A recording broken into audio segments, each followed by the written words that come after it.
Izin masuk, selamat sore Bapak Ibu dan teman-teman yang sudah join di Zoom. Mohon izin karena ini masih cukup banyak peserta yang belum masuk. Kita tunggu kurang lebih 3 menit lagi untuk mulai webinarnya. Terima kasih.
Selamat sore Bapak Ibu dan juga teman-teman yang bergabung di webinar pada sore hari ini. Mungkin sebelum kita mulai, izinkan untuk saya memperkenalkan diri terlebih dahulu. Perkenalkan, nama saya Nur Khorimah, saya staf marketing di Beehive Drones maupun Lumbung Muncul Sejahtera. Pada sore hari ini kita akan mengikuti webinar yang bertemakan Sustainable Plantation. Jadi nanti untuk topik yang akan dibawakan pada sore hari ini seputar teknologi yang akan diimplementasikan di perkebunan sawit pada khususnya ya. Nah, mungkin sebelum kita mulai webinarnya, izinkan saya untuk memperkenalkan sedikit tentang perusahaan kami. Izin untuk share screen, Bapak Ibu.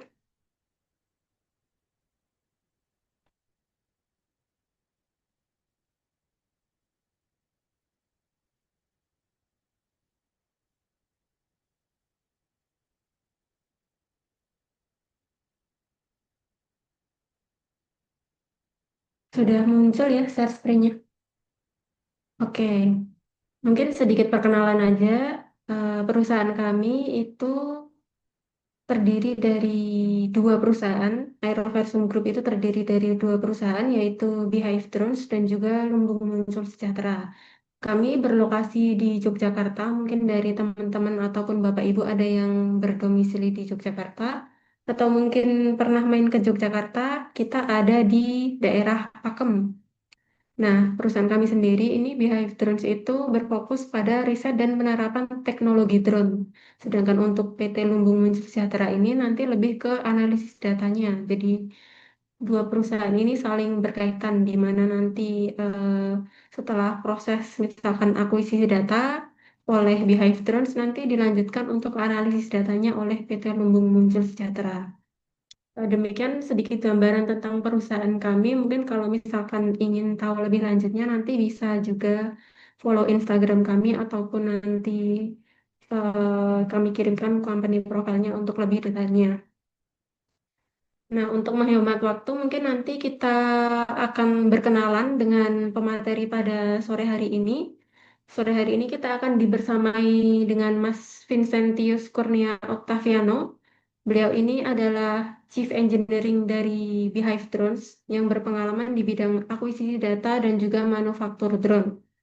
Beliau ini lulusan dari S1 Teknik Elektro dan sudah memiliki kurang lebih 7 tahun pengalaman di bidang tersebut. Nah, berbagai macam proyek ataupun pengalaman beliau dapat dilihat di CV ini ya, baik di areal mapping atau akuisisi data, terus sebagai trainer juga ada, kemudian juga di product development di drone itu sendiri. Nah, ini kita ada beberapa contoh yang sudah beliau dalami dalam bidang ini. Mungkin dari Mas Vincent bisa say hi terlebih dahulu. Sudah join ya Mas Vincent? Halo Mbak Nur, halo. Selamat sore rekan-rekan. Oke, selamat sore Mas Vincent. Eh, Mungkin sebelum kita masuk ke materi pada sore hari ini, Mas Vincent mungkin sedikit perkenalan dulu dengan Mas Vincent nih. Nah, selama 7 tahun ini, kenapa nih Mas Vincent itu tertarik dengan bidang ini, di bidang drone ini kenapa? Ya, oke Mbak Nur. Jadi kalau pertanyaannya kenapa tertarik dengan dunia drone sebenarnya memang sudah dari lama dulu saya tertarik dengan dunia drone modeling ya. Pertama itu aeromodeling.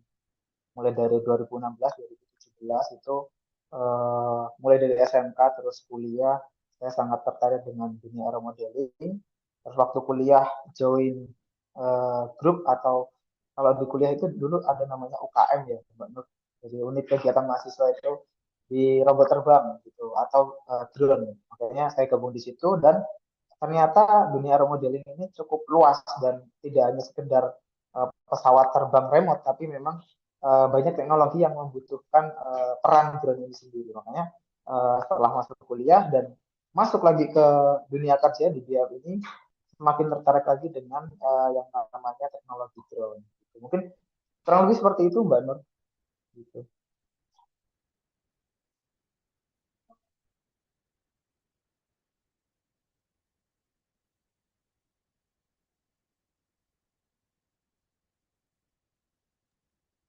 Oke, Mas Vincent, kalau saya lihat dari CV-nya nih, ini kan ada beberapa macam. Nah, kebetulan yang akan kita bahas hari ini itu kan terkait dengan sawit ya, Mas Vincent. Nah, ini saya lihat ada salah satu yang menarik nih di Product Development Engineer Drone Polinasi Astra Agro Lestari ini. Kalau tidak salah perusahaan sawit ya, Mas Vincent. Nah, ini produknya seperti apa ini yang drone polinasi? Mungkin bisa cerita sedikit agar teman-teman dan Bapak Ibu sekalian juga bisa tahu. Iya, oke Mbak Nur. Ini menarik sih terkait drone polinasi. Jadi ini produk baru di Behave Drone Mbak Nur. Jadi ini adalah joint riset kita R&D dengan perusahaan sawit Astra Agrostari.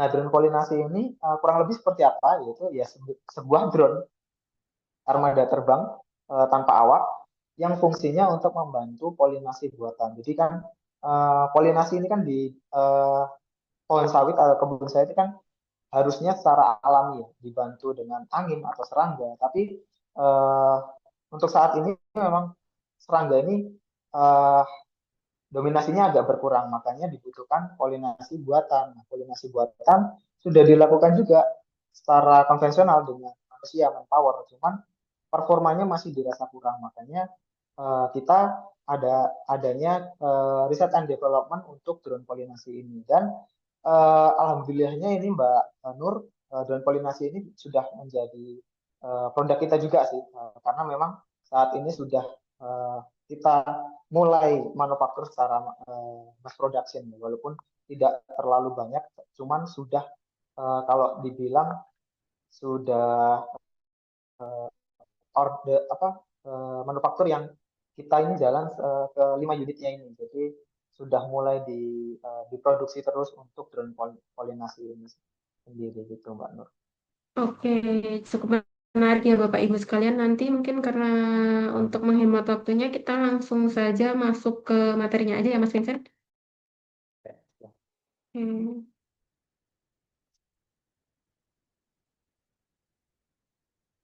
Nah, untuk materi pada sore hari ini, Bapak Ibu, izin untuk share screen.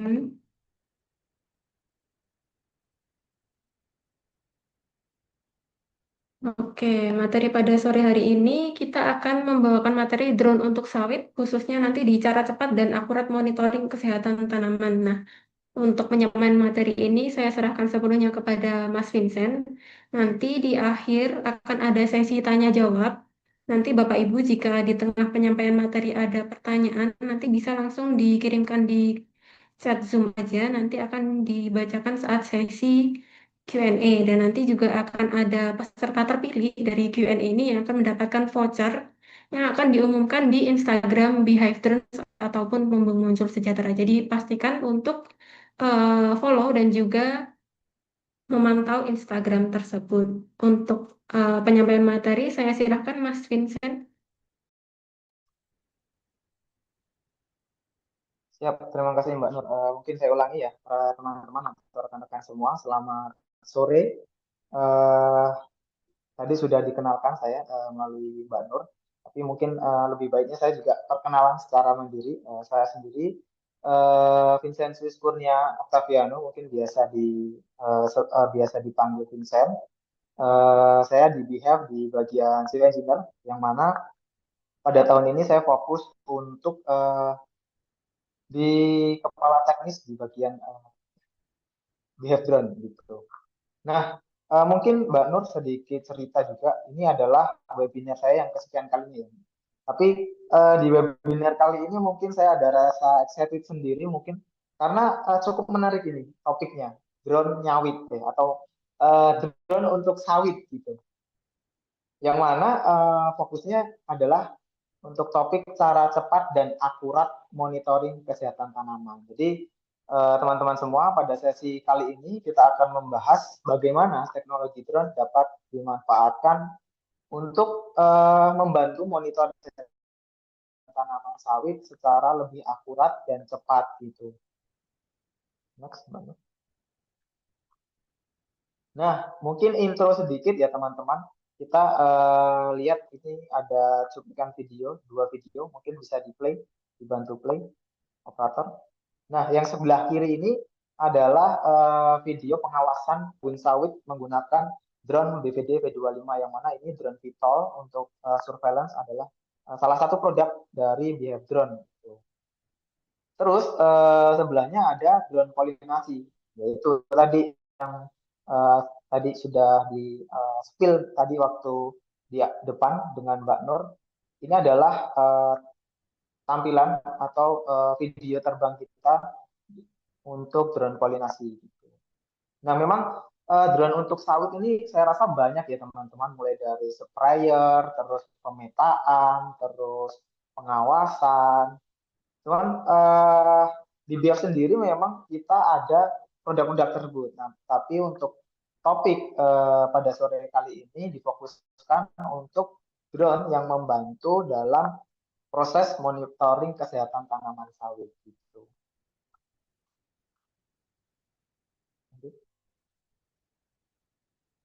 Nah, kita ke latar belakang dulu dan tantangan monitoring perkebunan sawit. Jadi di perkebunan sawit yang poin pertama adalah luas area sangat luas gitu. Jadi perkebunan sawit ini kita tahu ya teman-teman bahwa luasannya itu cukup luas, bisa ratusan sampai ratusan ribu hektar gitu. Terus poin tantangan yang kedua adalah inspeksi manual itu masih lambat dan sangat tergantung pada manusia. Selanjutnya, deteksi penyakit sering terlambat gitu. Karena memang masih dilakukan secara konvensional dengan manusia, biasanya ini sudah parah baru ketahuan. Terus tantangan yang berikutnya adalah data tidak terstruktur. Makanya banyak nih yang masih berbasis pada catatan manual atau logbook dari eh, manpower yang ada di kebun gitu. Dan akhirnya terus keputusan sering berbasis estimasi bukan data. Nah, ini yang menyebabkan efisiensi dan produktivitas kebun belum optimal. Makanya kenapa drone? Ya, disinilah drone ini masuk sebagai teknologi yang membantu gitu. Mulai dari coverage area luas dalam waktu singkat. Jadi drone ini mengumpulkan data sekali terbang itu bisa coverage sampai ratusan hektar. Sedangkan kalau orang survei gitu manusia itu mungkin satu hari tidak sampai ratusan hektar ya. Gitu. Terus selanjutnya data visual dan multispektral yang akurat. Jadi drone ini terbang tidak hanya menampilkan data visual, tampilan citra secara normal saja, tapi multispektral yang nantinya berguna untuk monitoring kesehatan tanah. Selanjutnya, ini paling penting ini, repeatable, artinya bisa diulang dengan kondisi yang sama untuk monitoring berkala. Jadi karena sekali coverage ini areanya cukup luas, makanya ketika untuk pembaruan data berikutnya, drone ini cukup gampang dilakukan menggunakan teknologi drone ini. Dan pada akhirnya, poin terakhir kenapa drone ya? Dengan kata lain, ini kita berpindah dari feeling based decision ke data driven decision gitu, yang tadinya semua collect data ini manual digantikan oleh drone secara coverage lebih luas, terus secara data lebih akurat, dan yang paling penting juga repeatable gitu. Nah, ini workflow end to end-nya ya. Jadi proses akuisisi data drone ini untuk monitoring sawit ini tidak berhenti di penerbangan saja, tetapi memang merupakan satu rangkaian workflow yang terintegrasi dari awal sampai akhir gitu. Nah, di sini ada tahapan yang pertama adalah flight planning. Ini parameter kunci, di mana kita menentukan parameter seperti ketinggian, overlap, dan area yang akan dipetakan. Jadi tahapan ini sangat krusial ya teman-teman, karena akan menentukan kualitas data yang diambil. Gitu. Selanjutnya tahap kedua adalah akuisisi data di lapangan. Nah, di sini drone menjalankan misi terbang. Kalau sebelumnya sudah flight planning, sekarang proses akuisisinya nih, perencanaan untuk pengambilan citra secara sistematis dan konsisten pastinya. Terus tahap ketiga adalah data processing, yaitu mengolah foto-foto yang diambil menjadi produk seperti otomasaid atau peta indeks vegetasi, misalnya NDVI atau NDVI. Dan yang terakhir adalah tahapan untuk analisis dan pengambilan keputusan. Data yang sudah diolah digunakan untuk mengidentifikasi kondisi tanaman. Ini akan mendeteksi masalah dan menentukan tindakan yang tepat di lapangan. Jadi secara keseluruhan workflow ini harus berjalan dengan baik ya teman-teman. Dan pastinya konsisten agar hasil akhirnya benar-benar dapat diandalkan gitu. Nah, kita masuk ke tahapan yang pertama nih, teman-teman. Parameter kunci yang tadi saya bilang, flight planning atau perencanaan terbang. Ada tahapan ini memang ada beberapa poin ya. Yang pertama itu ketinggian atau altitude. Jadi semakin drone tinggi terbangnya maka cakupannya memang semakin luas, tapi resolusi citra akan menurun gitu. Dan begitu juga sebaliknya, semakin rendah detail yang didapatkan dari hasil citra itu lebih tinggi, namun coveragenya juga lebih kecil gitu. Terus poin yang kedua adalah overlap atau tumpang tindih antar foto. Jadi kita mapping itu ada settingan overlap dan setlap gitu.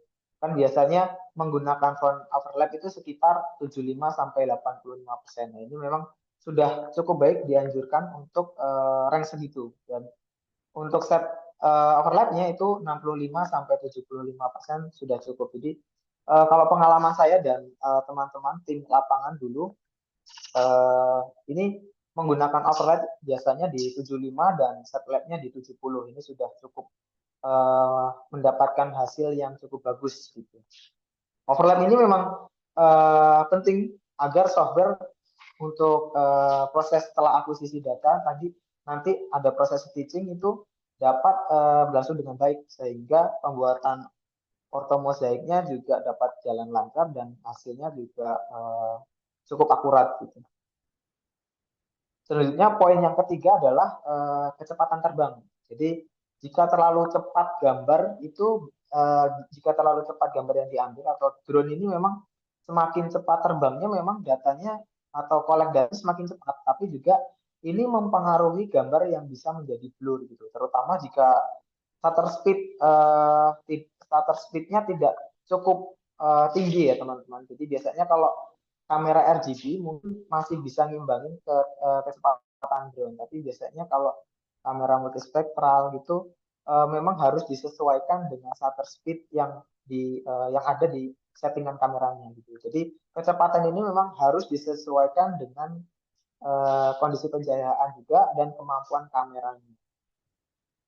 Dan poin yang terakhir adalah pola terbang atau grid ya biasanya disebut dari teman-teman uh, BHAG gitu. Nah untuk mapping kebun sawit sendiri umumnya digunakan pola grid itu ada dua ya, yaitu grid paralel. Ini grid secara umum ini cuma satu jalur, jadi tampalannya itu tidak hanya depan belakang dan samping, tapi tidak ditambah lagi dari sisi seperti double grid atau grid pattern ya teman-teman. Tapi biasanya untuk akurasi tinggi apalagi di area yang perbukitan ini membutuhkan pola terbang yang menggunakan grid pattern karena kalau hanya paralel grid saja kadang tidak tercover area perbukitan ini kadang ada tutupan gitu karena kan drone ini kan terbang secara lurus ya jadi eh, ketika bawahnya atau konturnya ini naik turun akan ada saling tutup gitu makanya dibutuhkan grid pattern ini untuk menambal sisi-sisi yang tertutup itu gitu. Nah selanjutnya ada uh, pilot optimasi gitu, atau optimalisasi pilot ada tiga pilot ya di sini ada RGB kamera ini kamera RGB ini yang paling umum. Ya, jadi dia bekerja seperti mata manusia untuk menangkap warna hijau, merah dan biru ya, red, green, blue gitu. Biasanya ini digunakan untuk mapping area, terus pembuatan ortofoto, terus bisa juga model 3D, tapi kadang juga model 3D ini juga di overlay juga dengan teknologi LiDAR sehingga presisi konturnya lebih lebih didapatkan lebih akurat gitu. Nah, jadi ini cocok untuk kebutuhan dokumentasi dan monitor untuk visual secara umum. Selanjutnya ada multispektral kamera. Ini naik satu level. Ada kamera multispektral. Kalau tadi RGB, sekarang multispektral. Ini kamera ini menangkap beberapa brand ya, beberapa band ya, dan spektrum yang tidak terlihat oleh mata manusia. Dari sini kita bisa hitung indeks seperti NDVI atau NDRE yang digugakan untuk melihat kesehatan tanaman.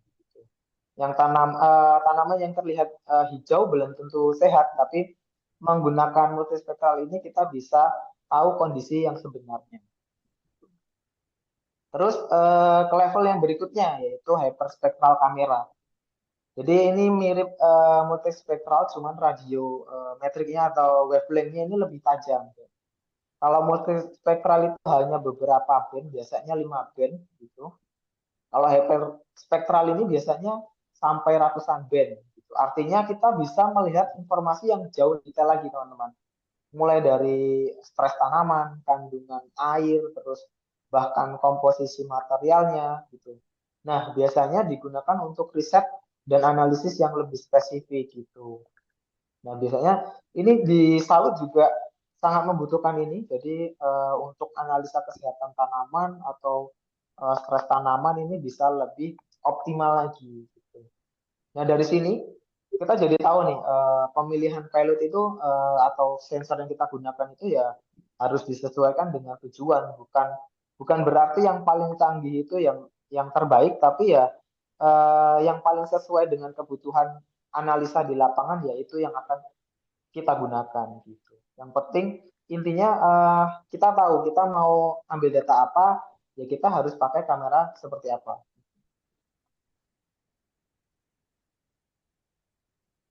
Nah, lanjut ke standarisasi akuisisi gitu. Nah, di tahap ini kita mulai masuk ke hal yang sering dianggap sepele ya teman-teman. Tapi sebenarnya ini sangat krusial, yaitu standarisasi akuisisi data. Kenapa penting? Ya karena cara mengambil data itu kadang tim itu di lapangan juga bisa berubah-ubah, maka hasilnya tidak bisa dibandingkan. Jadi kadang pengambilan data periode yang sebelumnya itu cukup baik, tapi kenapa periode yang sekarang malah turun gitu, malah kurang baik. Nah ini karena standarisasi akuisisi datanya yang mungkin berubah-ubah, maka hasilnya juga tidak bisa dibandingkan dan kalau tidak bisa dibandingkan maka monitoring itu akan gagal gitu. Nah untuk poin-poinnya sendiri ada beberapa poin ya. Yang pertama itu waktu akuisisi data yang tepat gitu. Kita batasi waktu terbang di jam tertentu. Jadi tidak hanya sekedar melihat cuaca masih cerah, tapi biasanya ada patokan jam-jam tertentu untuk mengambil data ini agar hasilnya cukup baik. Misalnya di jam 9 sampai jam 11 pagi, terus nanti break, mulai lagi jam 1 sampai jam 3 siang. Ini kenapa? Karena matahari itu tidak benar-benar dari atas. Jadi bias dari cahaya matahari ini bisa dikurangi gitu. Nah, tujuannya memang adalah menjaga konsistensi cahaya. Jadi kalau jam 12 atau setengah 12 itu kan terik-teriknya ya kalau memang musim panas. Jadi itu kadang dihindari mulai dari 11 sampai jam 1 itu dihindari, mulai lagi setelah akhir jam 1 sampai jam 3 siang itu baru mulai collect data atau pemetaan lagi. Nah, poin yang kedua adalah setting kamera tidak berubah. Jadi parameter kamera seperti ISO, shutter speed gitu dan white balance ini harus konsisten ya teman-teman. Kalau berubah-ubah ya warna dan reflektasinya yang ditangkap juga bisa berubah. Akibatnya kita bisa salah interpretasi tanaman yang terlihat fresh padahal hanya efek settingan kamera gitu. Terus yang ketiga adalah kondisi cuaca seragam. Jadi tadi waktu akuisisi yang tepat ini tetap ini juga uh, inline dengan kondisi cuaca yang seragam. Gitu. Tidak tidak hanya melihat waktu akuisisi yang tepat, tapi kalau memang jam 10 mendung ya itu tidak kondisi cuacanya yang tidak tepat gitu. Nah, kita usahakan akuisisi dilakukan di kondisi cuaca yang mirip. Misalnya ini hindari terlalu berawan atau berubah-ubah. Kadang itu kan terik matahari juga bisa tertutup awan. Ini biasanya kalau pengalaman saya itu bisa hasil orto mozaiknya atau ortofotonya itu bisa bilang. Ini juga bisa mempengaruhi dalam proses analisa atau pengolahan datanya. Gitu. Terus hindari setelah hujan. Jadi kalau setelah hujan itu kan air ada banyak nempel di vegetasi.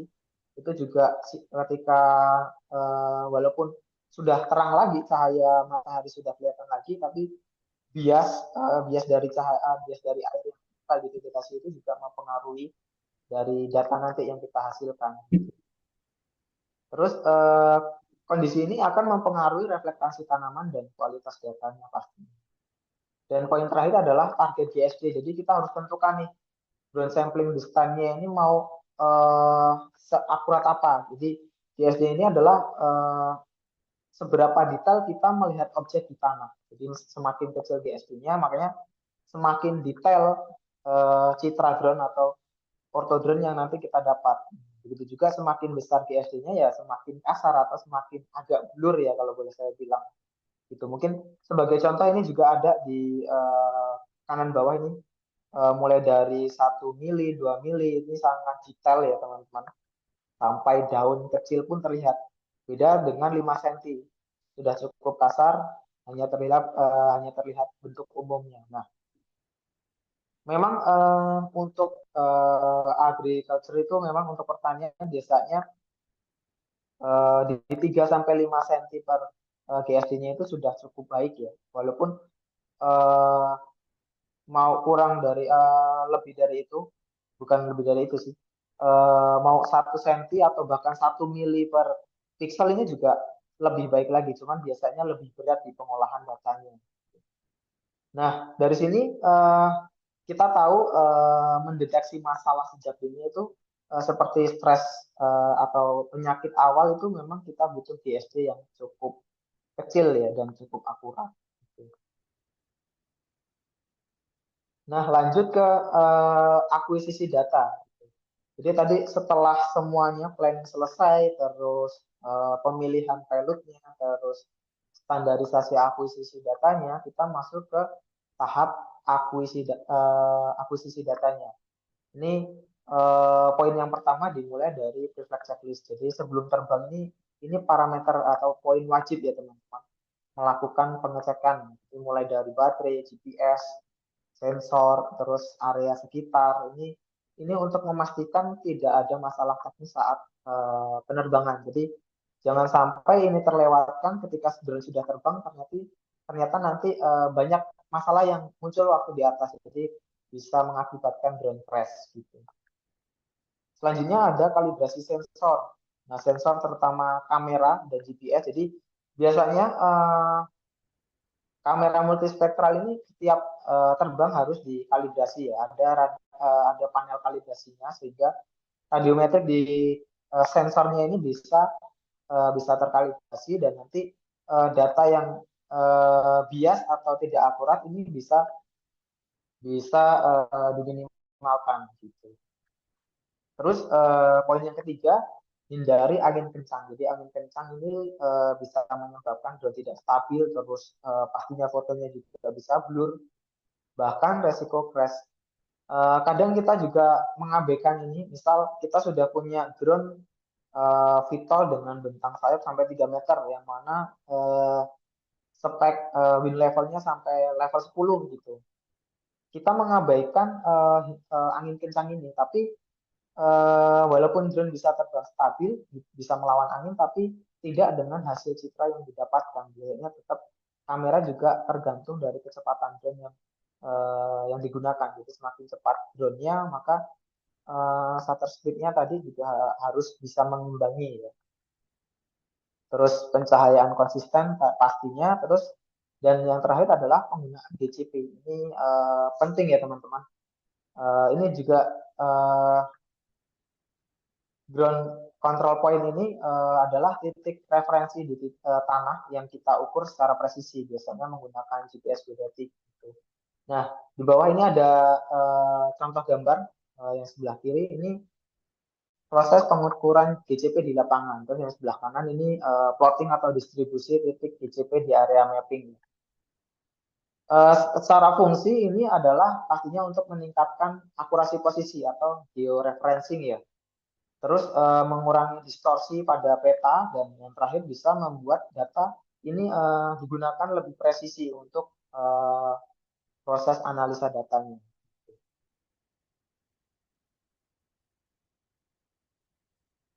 Nah, setelah tadi akuisisi data sudah selesai, lanjut ke data processingnya. Jadi transformasi data itu mulai dari kumpulan foto mentah dari hasil mapping tadi harus diolah lagi teman-teman. Jadi tidak dari drone setelah terbang langsung dapat data untuk dianalisa, tapi butuh proses pengolahan data. Nah, kita bisa gunakan beberapa software. Ini ada 3 contoh yang paling familiar, yang paling mudah digunakan itu ada Pix4D, ada Agisoft Metaset, ada juga Photoscan. Mungkin kalau saya lebih sering pakai Agisoft karena ini dari dulu saya pakainya ini, walaupun bisa juga kadang pakai Pix4D gitu. Jadi mungkin paling sering digunakan ya tiga software ini. Mungkin teman-teman kalau mau mencoba bisa dimulai dari coba Pix4D atau Agisoft Metaset gitu. Nah, ini di bawah ada contoh gambarnya. Yang sebelah kiri ini adalah kumpulan foto mentahnya, jadi cukup banyak ya teman-teman. Terus yang kedua ini hasil olahan DEM-nya atau digital elevasi modelnya. Terus yang sebelah kanan hasil ortomozaiknya atau peta citra utuh yang sudah rapih dan presisi pastinya. Nah, DEM sendiri biasanya digunakan untuk melihat kontur tanah atau perbedaan ketinggian ya. Ini bisa digunakan sebagai analisa drainase atau aliran air. Jadi untuk perencanaan kebun ini juga perlu. Jadi perlu data ini sehingga nanti irigasinya lebih lebih baik, lebih lebih akurat ya untuk perencanaan lahan dan irigasi. Nah, kalau ortomozaik ini hasil akhir berupa peta citra yang sudah terkoreksi geometrinya. Tadi kan ada proses pengukuran GCP ya. Nah, ini eh, di proses stitching ini data dari hasil pengukuran GCP ini digunakan. Jadi sehingga presisi secara posisi ini citranya lebih lebih optimal gitu. Dan pastinya bisa digunakan untuk analisis lanjutan. Ini yang biasanya digunakan untuk monitoring kebun gitu.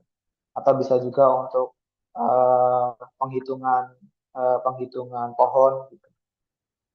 Nah, di tahap ini data mentah itu berubah menjadi informasi yang bisa digunakan. Kalau diibaratkan ya, uh, drone itu mengambil bahan mentah. Nah, processing ini adalah memasak datanya atau uh, jadi siap untuk dikonsumsi. Gitu. Walaupun memang setelah processing data ini masih ada proses analisa datanya.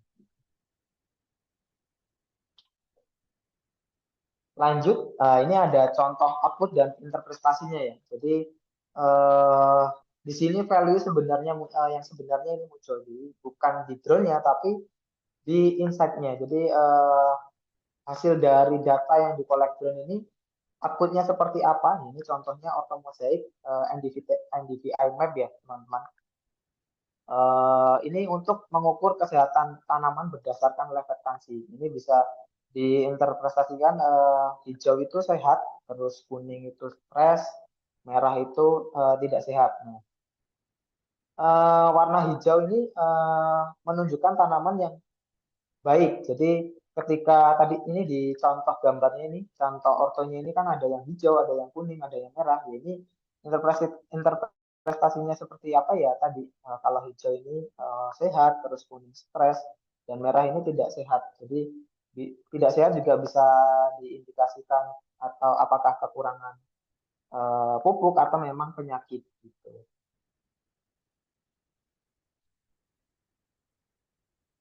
Oke, mungkin kalau boleh ini tinggal satu slide terakhir yaitu contoh case projectnya. Tapi secara kesimpulan ini ada 3 poin ya teman-teman, yaitu flag planning yang mana itu adalah fondasinya, terus yang kedua ada pilot itu adalah kualitas data yang akan kualitas sensor dan hasil data yang kita akan dapatkan dan processing tadi data processing adalah uh, jadi bahan untuk analisa datanya, untuk proses lanjutannya. Gitu. Jadi drone memang bukan sekedar teknologi baru ya teman-teman, tapi memang sudah menjadi kebutuhan untuk meningkatkan efisiensi dan akurasi di industri sawit. Gitu.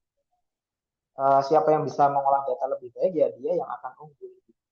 Nah ini sebagai contoh case project Behave Drone di dunia sawit. Tadi yang pertama ada drone polinasi sudah disepil tadi di depan. Ini produk kita join R&D dengan Astra Agro Lestari ini dimulai dari 2004. Sekarang ini juga 2024. Jadi sekarang ini sudah digunakan di set yang di Mamuang. Dan sekarang ini juga kita masih manufaktur terus karena memang sudah ada permintaan terus untuk penambahan unit. Selanjutnya ada juga jasa pemetaan pilot drone di kebun sawit. Jadi ini project di 2024 juga ini bareng Polar Space, perusahaan dari Jepang. Ini waktu itu menggunakan kamera multispektral dan hyperspektral. Gitu. Jadi memang klien kita cukup klien kita requirement dari speknya ini cukup cukup cukup tinggi ya karena menggunakan kamera hyperspektral gitu. Jadi mereka mau data yang dihasilkan itu memang benar-benar bisa digunakan secara akurat gitu. Ada juga yang ketiga ini adalah pengawasan perkebunan sawit. Jadi ini kita sudah lakukan beberapa kali. Ini yang tahun 2006, tahun 2006 ini kemarin belum lama itu di HPI di Kalimantan Barat, eh, pengawasan secara 24 jam non-stop. Jadi tidak hanya siang ya teman-teman, tapi malam kita juga lakukan pengawasan. Jadi menggunakan kamera thermal yang bisa membedakan mana vegetasi dan mana makhluk hidup gitu. Jadi ketika ada anomali makhluk hidup, apakah itu hewan atau manusia, itu bisa terdetek dengan menggunakan kamera thermal. Kalau menggunakan kamera HD pastinya sudah tidak terlihat ya teman-teman, karena malam pasti gelap. Jadi eh, solusinya yang menggunakan kamera thermal itu. Mungkin itu sedikit sharing knowledge dari saya. Mungkin teman-teman ada pertanyaan lebih lanjut, bisa dituliskan di kolom chat. Nanti bisa dibantu dari Mbak Nur selaku moderator. Gitu. Mungkin terima kasih. Saya kembalikan ke Mbak Nur, silakan. Baik, terima kasih Mas Vincent atas insight-nya yang sangat menarik ya teman-teman. Mungkin tadi sudah disampaikan ya beberapa tahapan untuk bagaimana cara kita untuk akuisisi data secara cepat dan akurat menggunakan teknologi drone khususnya untuk monitoring kesehatan sawit. Nah, tadi kan sempat disampaikan di awal itu ada 4 tahapan. Ya, teman-teman, tadi mulai dari flight planning, kemudian ada pilot optimization, terus kemudian ada processing data, dan terakhir itu kan ada analisis data. Nah, di materi Mas Vincent ini kebetulan tadi untuk analisis datanya memang tidak disampaikan karena itu adalah materi yang cukup kompleks dan nanti itu akan teman-teman dapatkan apabila teman-teman join di sesi webinar yang selanjutnya gitu. Nah, untuk sesi selanjutnya ini adalah sesi tanya jawab. Jadi buat teman-teman ataupun Bapak Ibu yang memiliki pertanyaan, silahkan kirimkan di kolom chat untuk nanti bisa dijawab satu persatu. Sembari menunggu apakah ada pertanyaan atau tidak, nanti izin untuk kita sedikit berbagi informasi nih, Bapak Ibu.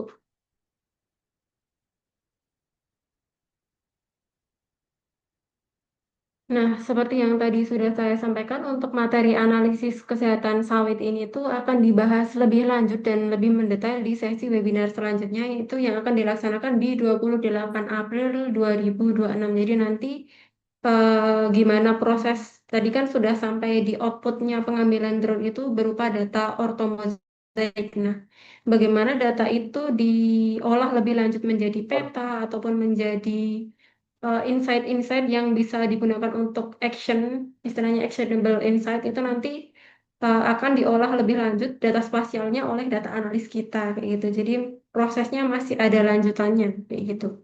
Nah, detailnya nanti bisa teman-teman ketahui di sesi yang selanjutnya. Contoh beberapa uh, hasil analisis data kan kalau untuk di sawit mungkin bisa dalam bentuk tree counting, bisa untuk rekomendasi pemupukan, analisis unsur hara, dan juga salah satunya tadi analisis kesehatan sawit. Nah, itu yang akan dibahas di webinar selanjutnya. Selain itu, kita juga sedang ada promo teman-teman dan Bapak Ibu untuk pemetaan kebun sawit, khususnya untuk analisis kesehatan sawit. Nah, ini kita ada 2 paket, yaitu paket gold dan juga paket silver. Bedanya apa? Di sini kurang lebih outputnya sama ya. Ada data udaranya, kemudian ada tree counting. Tree counting itu kayak hitungan pohonnya ada berapa sih jumlahnya kayak gitu. Terus kemudian ini ada crop health analysis, ini analisis kesehatan tanaman. Nah, bedanya di paket gold ini dapat diketahui di masing-masing pohon, jadi masing-masing tanaman gitu. Sedangkan untuk yang di paket silver ini dia di secara areal gitu, secara umum dah. Dan di harga yang tercantum ini mencakup luasan hingga 100 hektar. Kurang lebih nanti datanya akan diambil secara data primer melalui satelit gitu. Nah, nanti untuk apa yang akan didapatkan berupa peta, kemudian ada laporan analisis, ada paparan hasil, dan juga konsultasi, konsultasi gratis. Nah, promo ini hanya berlaku di bulan April dan Juni saja. Jadi, apabila dari Bapak, Ibu, atau teman-teman ada yang membutuhkan jasa pemetaan kebun sawit, bisa diklaim untuk vouchernya. Namun, untuk pengerjaannya nanti bisa diatur jadwalnya kembali di luar periode promo ini. Seperti itu. Oke, mungkin demikian yang dapat saya sampaikan mengenai informasi sekilas. Saya izin untuk stop share screen. Kita coba lihat apakah ada pertanyaan dari Bapak Ibu sekalian. Oke, ini ada beberapa pertanyaan ya Mas Vincent. Langsung saja ya. Untuk yang Boleh. Oke, untuk yang pertama ada dari Kak Tiffany. Izin bertanya, salah satu tantangan dalam menggunakan drone untuk kesehatan tanaman adalah konsistensi atau stabilitas data. Kadangkala, walaupun sudah menggunakan pakem standar yang sudah diutarakan tadi pada slide presentasi, adanya perbedaan kecerahan pada foto sulit untuk dihindari. Adakah proses seperti normalisasi pada citra satelit yang dapat mengkoreksi stabilitas spektral di ortomozaik? Terkopi, Mas Vincent? Siap, Robi. Oke, mungkin langsung dijawab aja ya. Oke, ini cukup menarik ya teman-teman pertanyaannya. Jadi kalau tadi sudah dibahas standarisasi untuk akuisisi datanya mulai dari patokan jamnya kita ngambil di range jam berapa, terus kita harus perhatikan cuacanya gitu. Tapi kadang masih ada perbedaan, kadang-kala masih ada perbedaan kecerahan yang pada foto itu sulit untuk dihindari gitu. Nah,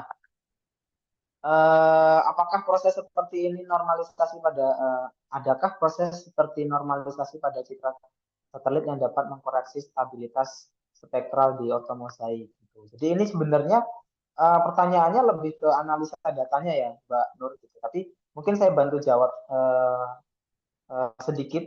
Jadi uh, memang kadangkala itu uh, saturasi dari kecerahan foto ortomozaik itu juga bisa beda karena adanya tutupan awan ya. Jadi bukan bukan bukan karena dari bukan beda dengan citra satelit yang menangkap karena tertutup awan, tapi intensitas cahayanya. Jadi kadang kita mapping itu setelah sekali flag itu kan memang langsung coverage misal 200 hektar. Kadang di sisi base kita itu cerah, tapi di sisi yang ujung itu kadang juga masih masih redup. Nah ini memang kita harus benar-benar memperhatikan cuaca sekitar. Nah kalau di eh, kamera multispektral juga itu ada proses namanya kalibrasi radiometrik. Jadi biasanya per terbang itu kameranya itu dikalibrasi dengan panel kalibrasinya. Gitu. Eh, jadi ini bisa membantu ketika cahayanya redup juga mereka si kamera ini bisa menyesuaikan radiometriknya gitu. Atau dari band yang tertangkap itu nanti untuk setelah itu untuk hasil datanya itu bisa disesuaikan lagi gitu. Nah, kalau untuk proses seperti normalisasi untuk mengkoreksi itu ya pastinya ada, tapi bagaimana caranya mungkin ini terjawab di sesi webinar yang kedua ya Mbak Nur. Jadi kalau Mas atau Mbak ini, kalau Mbak Tiffany ini kalau tadi saya jawab secara akuisisi datanya gimana menanggulanginya, tapi kalau secara processing datanya ini masuk ke bagian analisa datanya. Jadi ini yang akan kita bahas di sesi webinar yang kedua gitu. Jadi Mbak Tiffany jangan sampai lewatkan untuk webinar yang kedua karena ini lebih spesifik lagi untuk analisa datanya gitu. Mungkin seperti itu Mbak Nur. Oke, baik. Terima kasih, Mas Vincent. Jadi, itu ya, Kak Tiffany. Nanti bisa langsung join aja di webinar selanjutnya. Nah, apabila mungkin masih ada pertanyaan lain, silakan bisa mengirimkan di kolom chat di Zoom, Kak. Kemudian ini saya lanjut ke pertanyaan selanjutnya terlebih dahulu. Ini ada dari Kak Nicholas Aldo. Kendala apa yang terjadi di lapangan dalam proses polinasi dan spraying drone yang pernah dialami pada tanaman sawit? Terima kasih, Kak. Oke, Ya, kendala apa yang terjadi di lapangan? proses polinasi gitu. Jadi kalau kendala ini Eh, saya sebagai dari, development engineer mungkin lebih banyak temukan waktu masih pengembangan ya.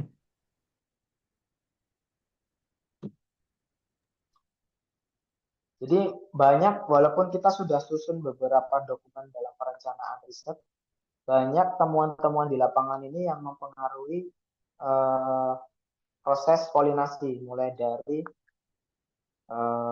angin, terus juga drone-nya itu sendiri. Jadi drone polinasi ini kan kalau tadi lihat videonya ini frame-nya beda dengan drone-drone lainnya ya. Jadi frame-nya ini ada berbentuk sangkar atau frame kits. Nah, ini berdasarkan temuan di lapangan untuk menghindari daun-daun dari pelepah di pohon sawitnya itu sendiri. Jadi itu untuk sebagai guard lah untuk drone itu sendiri. Nah, itu salah satu kendala waktu kita pengembangan. Terus eh, selanjutnya ada juga kendala dalam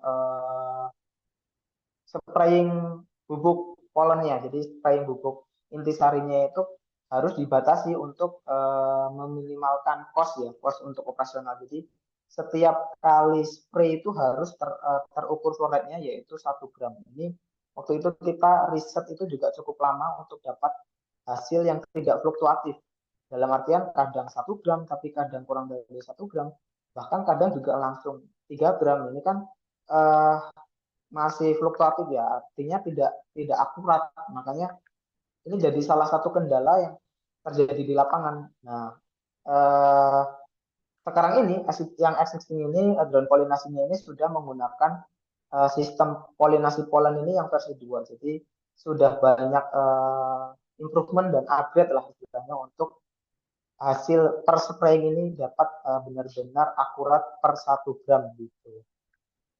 Mungkin itu ya Mbak Nur, contoh dan Mas Nicholas Aldo ini contoh kendala yang terjadi di lapangan dalam proses polinasi. Baik, terima kasih Mas Vincent. Jadi tadi kendalanya ada di proses pada saat pengembangan ya. Tadi contohnya ada di sangkarnya dan juga proses penyebaran polennya untuk proses polinasi sendiri. Oke, apakah mungkin masih ada pertanyaan dari Bapak Ibu atau teman-teman? Masih ada waktunya, bisa langsung mengirimkan di kolom chat aja. Mumpung masih ada kesempatan buat tanya langsung nih ke Mas Vincent gitu. Nah, sambil menunggu mungkin Mas Vincent, dari aku izin bertanya nih. Tadi kan udah disebutin beberapa contoh case project ya, yang tadi ada pengawasan, ada polinasi, dan juga ada jasa pemetaan. Sebenarnya aku lebih tertarik di pengawasan tadi sih. Tadi kan pengawasannya eh, katanya 24 jam ya, dari pagi, siang, malam gitu. Apakah itu benar-benar drone-nya nyala 24 jam atau gimana tuh sistem pengawasannya selama di lapangan? Itu sih Mas Vincent. Oke Mbak Nur, jadi yang dikatakan pengawasan nonstop 24 jam itu secara teknikal atau secara praktis real di lapangan itu seperti apa? Jadi kita sudah pernah lakukan beberapa kali ya Mbak Nur dengan beberapa klien kita. Nah, kalau yang terakhir sendiri kemarin di Kalimantan Barat itu secara memang secara general atau secara umum itu jadwalnya 24 jam. Cuman memang drone-nya tidak terbang nonstop 24 jam ya. Jadi dibagi per jadwal. Jadi misal rencana terbang satu itu di jam 6 pagi sampai jam 8 pagi gitu. Terus nanti lanjut lagi di rencana terbang yang kedua di jam 10 sampai jam 12. Terus nanti lanjut lagi rencana terbang yang ketiga di jam 4 sampai jam 6 sore. Nah, biasanya memang yang paling banyak penerbangan itu di waktu malam gitu. Karena memang eh, maling atau praktek pencurian itu memang paling banyak waktu malam ya Mbak Nur, walaupun eh, di kebun sawit yang gelap gulita, tapi memang para pencuri ini kan biasanya nekat ya demi ya demi menghidupi keluarganya mungkin, kalau saya bilang, kalau bisa katakan seperti itu. Jadi walaupun itu tidak tidak benar ya, ya itu mungkin ya itu eh, prakteknya di lapangan itu memang banyak praktek pencurian seperti itu. Makanya teknologi drone ini memang dibutuhkan sebagai tools untuk pengawasan perkebunan sawit gitu. Oke, menarik banget ya Mas Vincent. Jadi eh, drone untuk sawit ini sendiri ada beberapa jenis ya. Tadi ada yang untuk digunakan untuk pemetaan, ada yang digunakan untuk pengawasan, polinasi, dan juga untuk spraying. Nah, tadi kan udah dipelajarin dari Mas Vincent beberapa poin ataupun langkah-langkah yang digunakan agar bagaimana pemetaan di kebun sawit itu bisa cepat dan akurat menggunakan drone dari beberapa kisi-kisinya, dan tentunya nanti proses analisisnya akan dibahas lebih lanjut di webinar selanjutnya. Jadi untuk Bapak Ibu yang ingin tahu lebih detail gimana sih sebenarnya proses analisisnya, software apa yang digunakan, terus dari data kartomozaik gimana jadi bentukan peta atau jadi laporan itu tuh seperti apa, itu nanti akan dibahas di webinar selanjutnya. Ini sudah mendekati waktu jam 4 Mas Vincent, jadi mungkin untuk sesi tanya jawabnya karena tidak ada pertanyaan lebih lanjut, kita cukupkan. Dan untuk Bapak Ibu ataupun teman-teman yang sudah join, mungkin apabila berkenan bisa mengisi form feedback pemateri yang sudah dikirimkan melalui kolom chat. Apabila ada masukan ataupun kritik saran untuk kami nanti untuk kebaikan ke depannya. Oh, ini ada pertanyaan dadakan nih Mas Vincent. Gak apa ya? Oke, ini ada pertanyaan dari Kak Serapeon Adi. Untuk mendeteksi apakah sawit tersebut, bentar, gimana ini?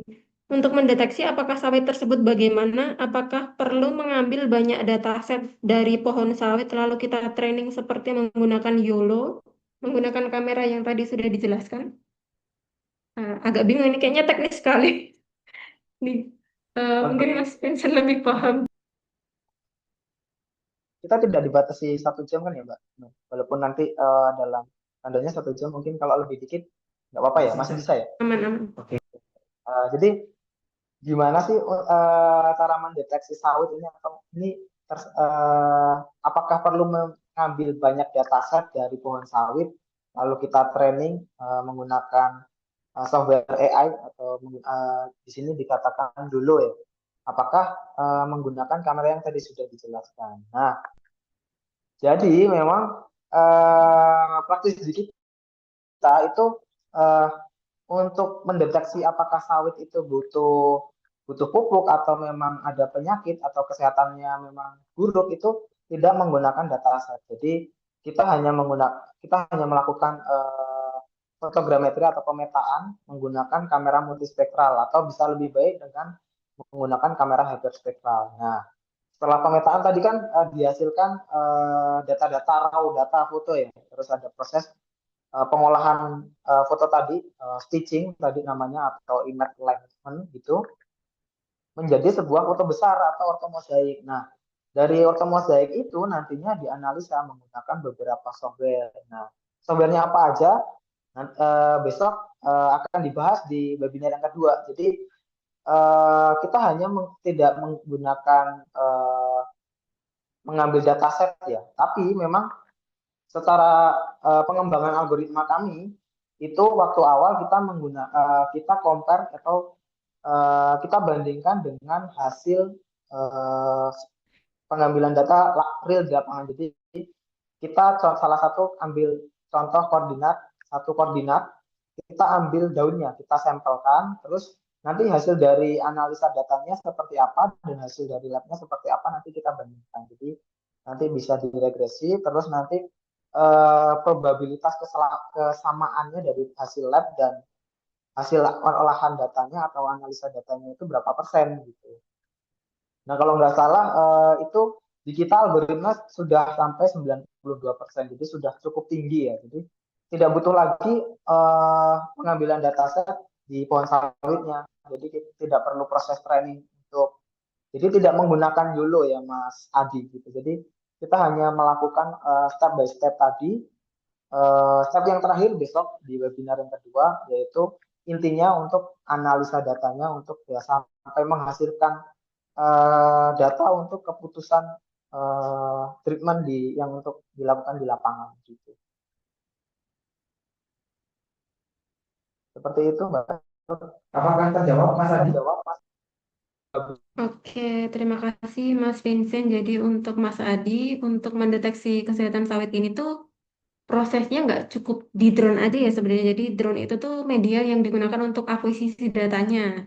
Nah, nanti tetap harus ada proses lanjutannya di analisis data dan nanti juga akan melibatkan software ataupun algoritma-algoritma lainnya yang sudah kita kembangkan dan itu juga sudah akurasinya sudah kita apa ya bandingkan dengan data real di lapangan gitu. Jadi akurasinya sudah tinggi gitu. Jadi mungkin metodenya berbeda dengan yang Mas Adi sampaikan kayak gitu. Jadi kalau misalkan Mas Adi pengen tahu nih lebih lanjut gimana sih proses pengolahan data drone menuju hasil yang dia bisa dikatakan rekomendasi untuk treatment di lapangannya seperti apa kayak gitu. Dari Bapak Ibu atau teman-teman, apakah masih ada pertanyaan?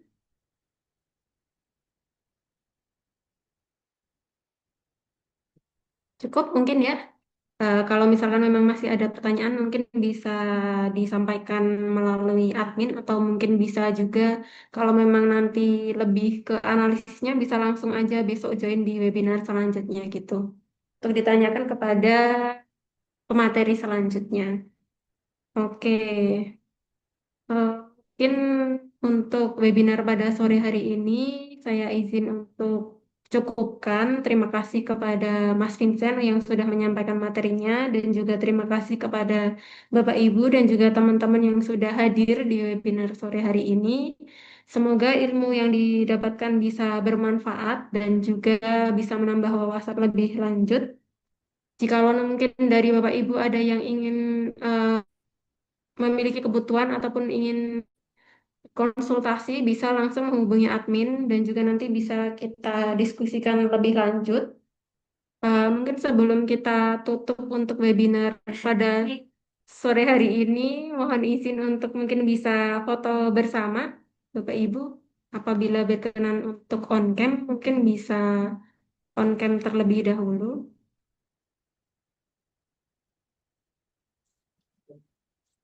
Tes, tes. Oke, Bapak Ibu boleh on cam dulu.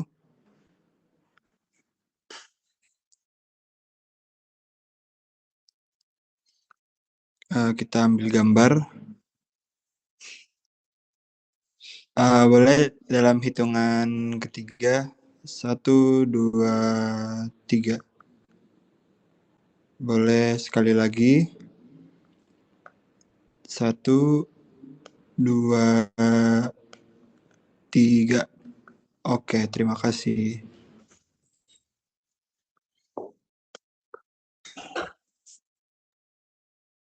Oke, terima kasih sekali lagi kepada Bapak Ibu yang sudah bergabung dan juga kepada pemateri. Mohon maaf apabila mungkin webinar pada sore hari ini masih ada kekurangan dan juga masih ada yang ingin diskusikan. Silakan menghubungi kepada admin ya Bapak Ibu.